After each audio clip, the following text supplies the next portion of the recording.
up, Comet fans? Welcome to episode 4 of Comet Cast. I'm Nick Kaysen. And I'm Nice Smith.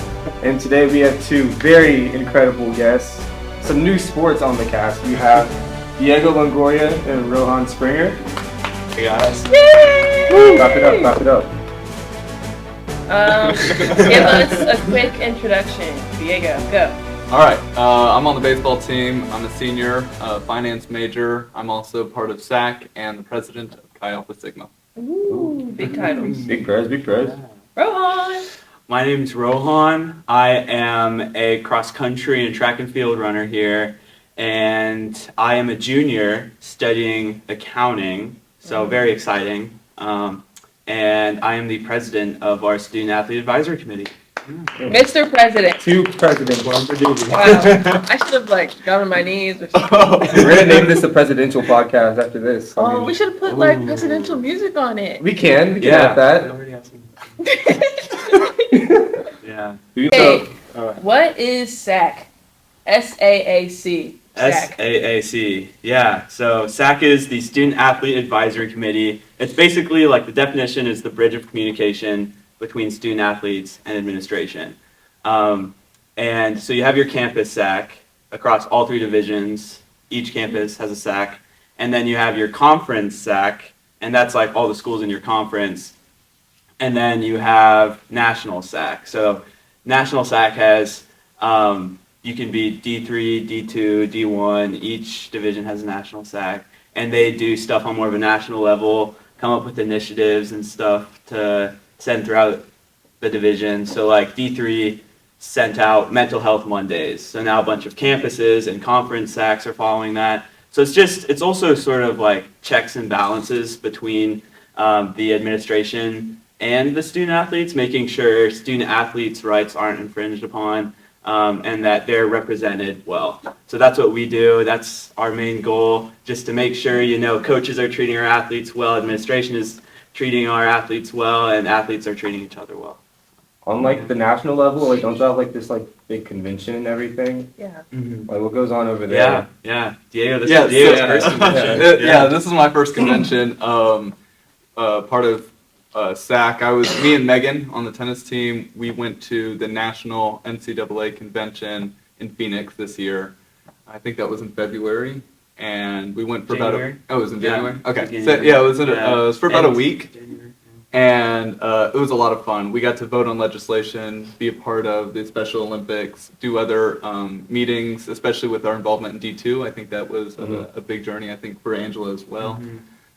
But that was a lot of fun, and it was a really cool experience, for sure. Yeah, they have a bunch of sessions you can go to about NIL, transfer portal, things like that, some of the big issues within the NCAA as a whole. Some pretty cool events, they have the Woman of the Year event where they have nominees and you hear their stories, and then they announce the winner. It's kind of like a Grammys type thing. That's cool. Yeah.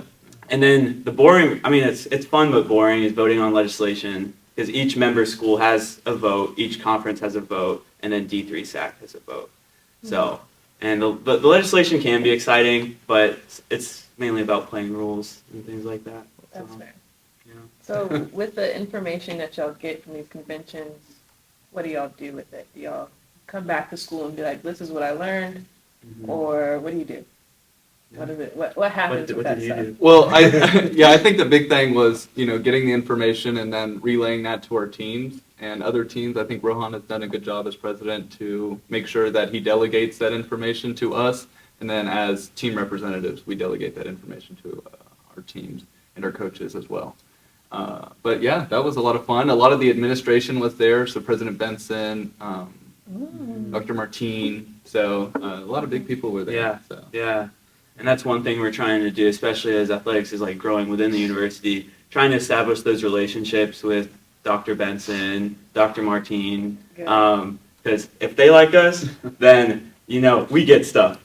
And they're also, you could cut that. But, we're just trying to build those relationships with the upper administration and just try to get stuff for athletes and get some recognition around campus. So I like that.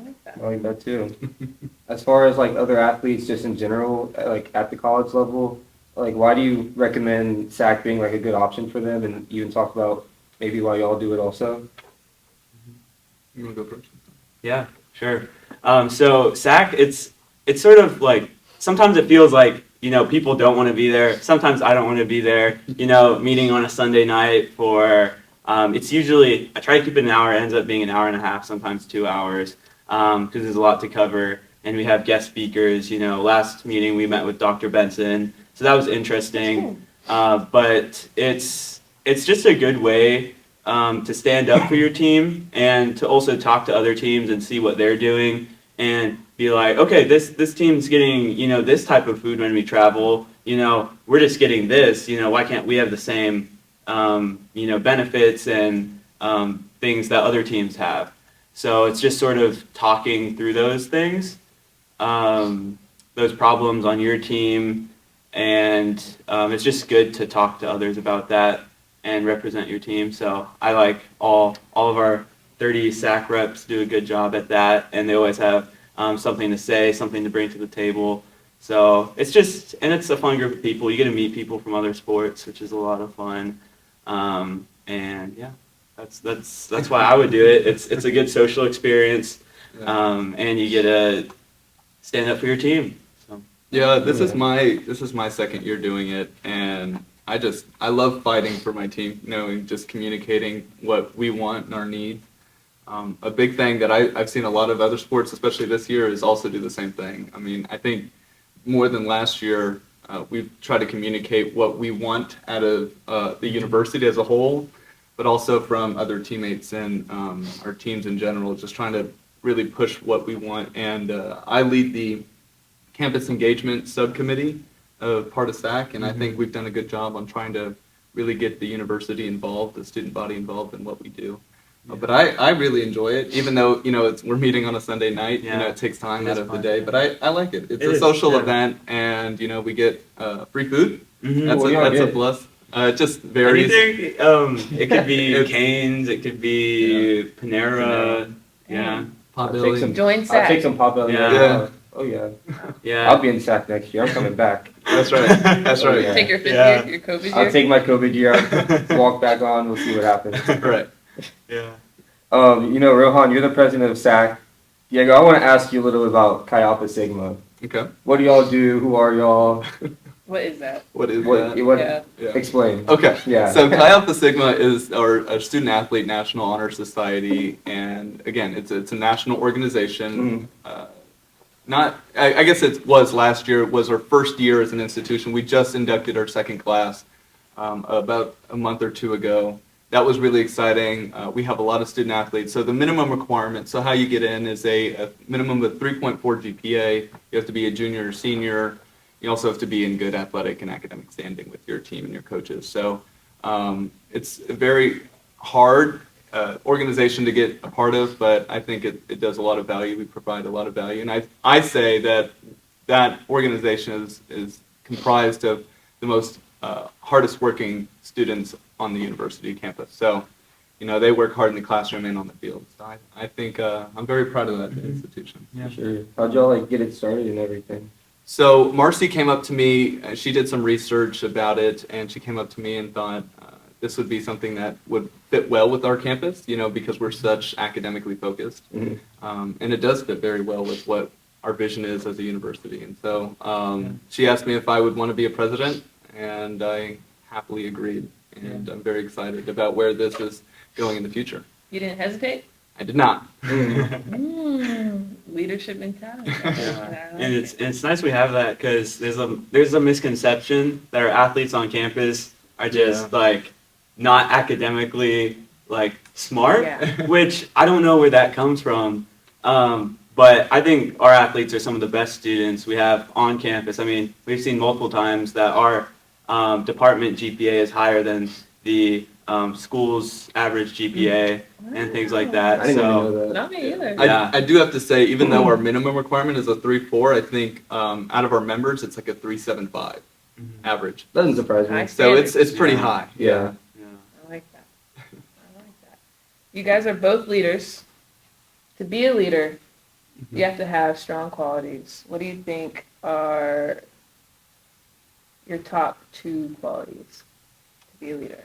What makes you a leader? I think for me, one is communication, being able to communicate effectively with other people, whether that be administration, coaches, or your teammates. And I think another big part of it is putting others first and making sure that those people, your teammates, come before you and that you're not afraid to do the little things.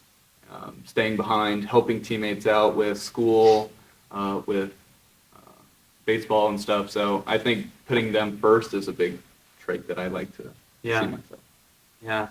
I think, I mean, integrity is definitely my top one, that, you know, it's hard to have, you know, so just constantly trying to work towards that integrity in the way you communicate with your members, in the way you communicate with administration, you know, being honest, staying true to your values, and just having integrity in the things that you do, definitely helps people trust you a lot more. And I would just say second is just ambition, like a drive to want to make change. And like for the athletics department, you know, our vision is to have an athletics department that's ingrained in the university's culture. You know, you see all these schools and, you know, going to the sports games is the thing to do on the weekends. And here that's sort of overlooked. So just having that ambition, you know, and it's a really long process, you know, showing up, having tables in the plinth and things like that, just over and over again, just trying to raise awareness, putting out stuff out on social media. The D2 transition is going to help too. But just being constantly ambitious, looking for opportunities to connect with the administration, with Dr. Benson, and things like that. I think that helps you put what you're saying into practice. And then if you're putting into practice, others trust you more as a leader and are also willing to, you know, go along with it and put their stuff into practice too. So I like that. Yeah. This is why they're presidents. So obviously there's more to life than college and SAC. What are you going to do in the future? What are you looking forward to in the future? Yeah, for me, so I'm a senior, so this is my last semester, and Yay! yeah, and I'm actually starting a full-time position with the company, and I'll be a financial analyst with them. They're in the energy trading space, so that's really exciting. I've done 2 internships with them, so I've been around them a little bit, and I'm starting my MBA in the fall online. So I'm excited for that next step in the journey beyond athletics, and we'll see how it goes. yeah, that's exciting. Yeah. So I'm a junior, but I have 2 more years left. My senior year, and then I'm taking 1 year for my master's for accounting. And I am studying accounting, and I want to go into public accounting. And I just, you know, like seeing the way businesses work. So like auditing them would be kind of cool. See how they make money. And yeah, I think that's pretty cool. Some people think accounting is kind of boring, but public accounting, very fast paced. You're on your feet. You get to see what the companies are all about. That's the direction I'm going. I had an internship last summer at the Department of Justice, so that was interesting. I'm also interested in forensic accounting, so whether I can use public accounting to do that would be kind of cool. But I'm interning next winter with PricewaterhouseCoopers in their audit practice, so I hope that sort of lines up a good full-time job. Yeah. I know it's kind of boring. Justice? Look at that. That's cool. That is really cool. So you're going to take these leadership qualities and push them forward to your future career goals? Yeah? Yeah. That's what I And you hope. should. Don't stop. Yeah. I mean, it would be nice to bring something new to the table wherever you go.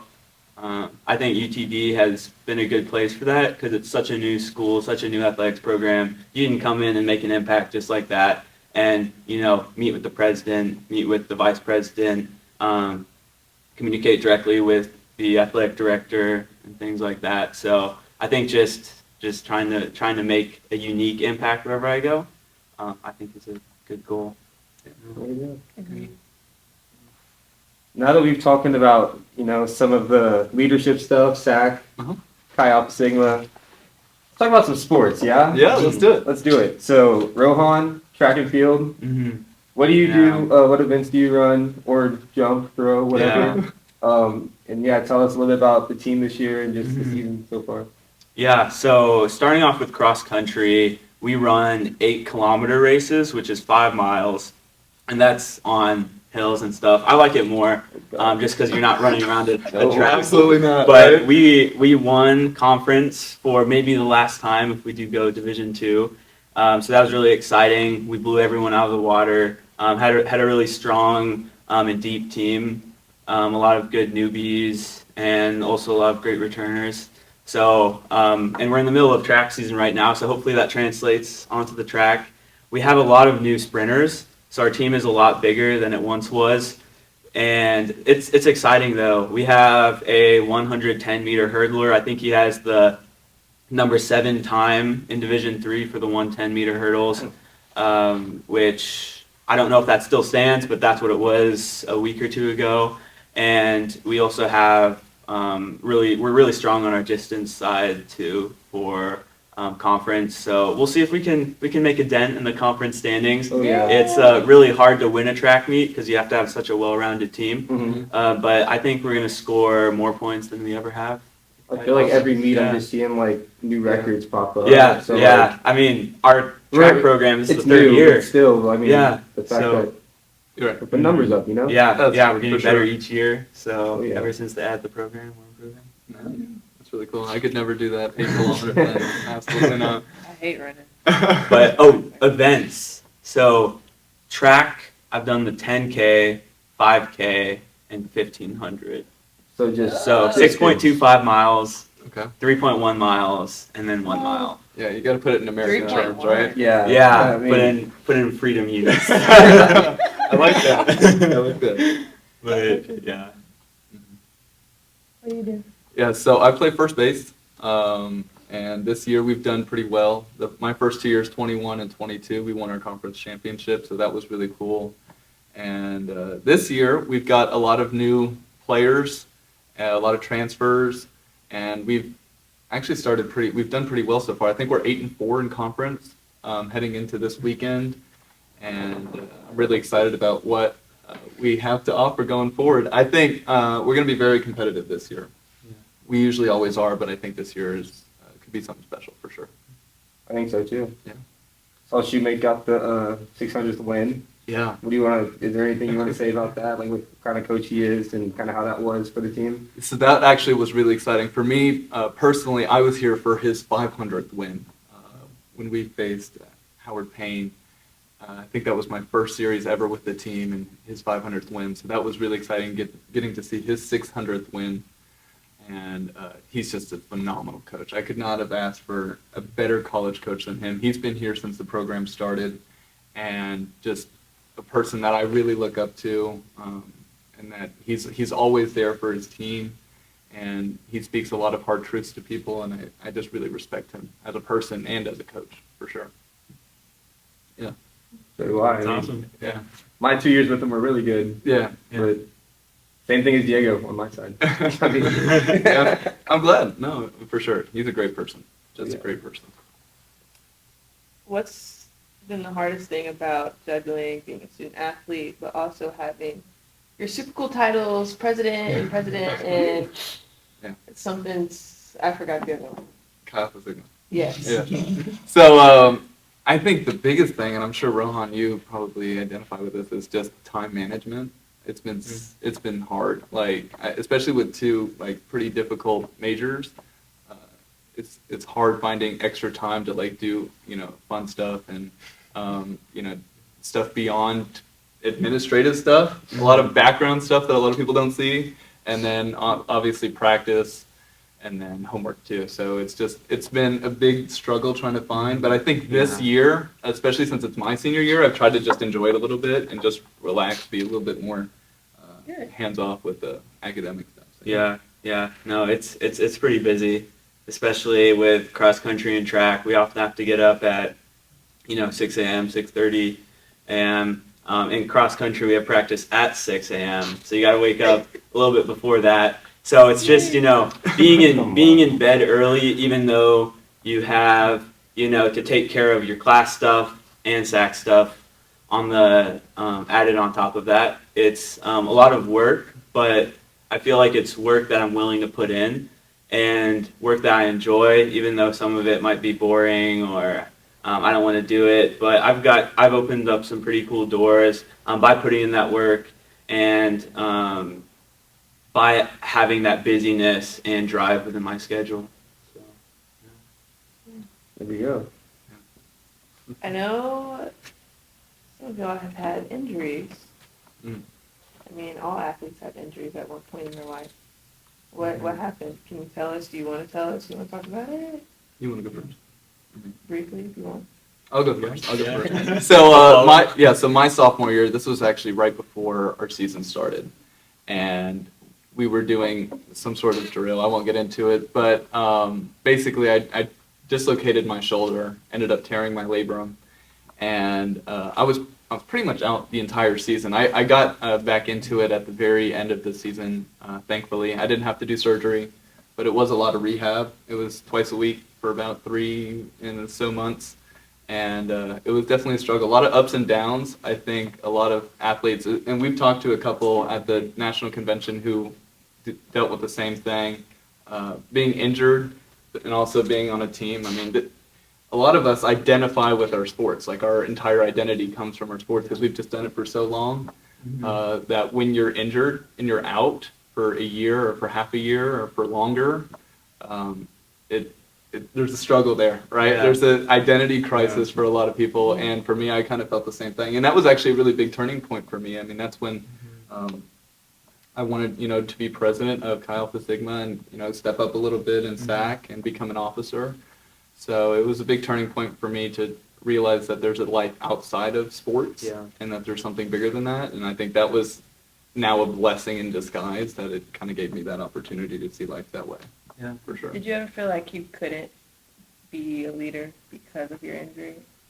I never felt that I couldn't be a leader, because I felt like the injury didn't change who I was as a person. It just changed what I could kind of do physically. But I felt like if anything, it made me stronger as a person. So I think it made me a stronger leader because I could identify with a broader community, right, of athletes that were injured. So yeah, I think it helped me. Yeah. Good answer.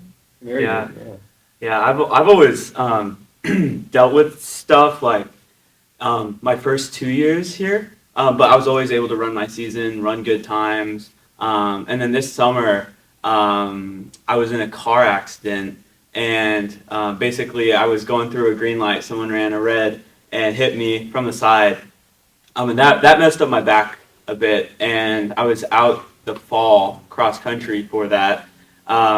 And then while going through that, I had tendonitis in my Achilles. So, and that, I was going through rehab, putting in the long hours of time. I've been in that training room forever. I still love you, Kyung, though. Like, I've been there for so long, working through that. And so this winter, I actually had a procedure on my Achilles just to thin that tendon down a bit, and I've been rehabbing that, and it's pretty exciting because I should be back to running this summer and be able to get in my cross country and track season next year. So, but it took a long time to get to that point, and like Diego said, you're going through all of this, while questioning like, why am I in this position if I'm not running, if I'm not competing. But it just shows like, you can still, your athletic performance doesn't define who you are as a person, Right. and doesn't, define the impact that you can have on the program. So, and, I think like, I'm still working through it and stuff, but just, trying to see the lighter side of it, like Diego said, has been pretty instrumental to dealing with that and noticing that there's stuff outside of sports. Like, we have a career to look forward to. We're having success in SAC and in Chi Alpha Sigma. So there's other successes, and to not let those get, put in the shadow because you can't compete. Yeah, So, I feel like yeah. athletics is such a big thing with mental health, and so when you go through such a big injury like that, where you have to just basically stop playing for quite a long time, then Yeah. it's hard to readjust your mindset. But being able to kind of see the brighter side of the situation is hard. You know, it's really not easy to do, but can be very valuable if you're able to get there Yeah. for sure.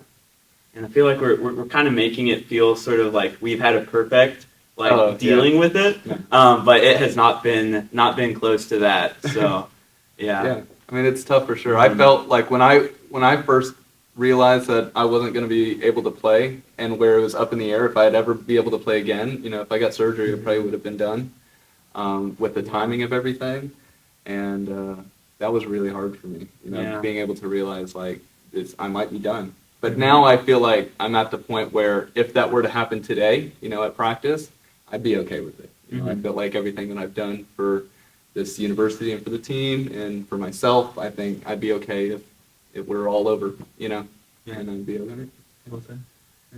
Long process. Yeah. But It is a very long came out process, better, though. yes, for Yeah, sure. it did. Yeah. Yeah. Yeah, guys. I mean, I was gonna after all this injury talk, I was about to like try and lighten the mood, but That's okay. Diego did it for me. Just staying upbeat and everything. So, yeah, thanks guys for being on the pod. Of course. sure. Yeah. You know, appreciate y'all taking the time. Really good stuff, and yeah. For Jason, Awesome. Naia Smith, we'll catch y'all later. Bye, guys. Whoosh. Whoosh. Whoosh.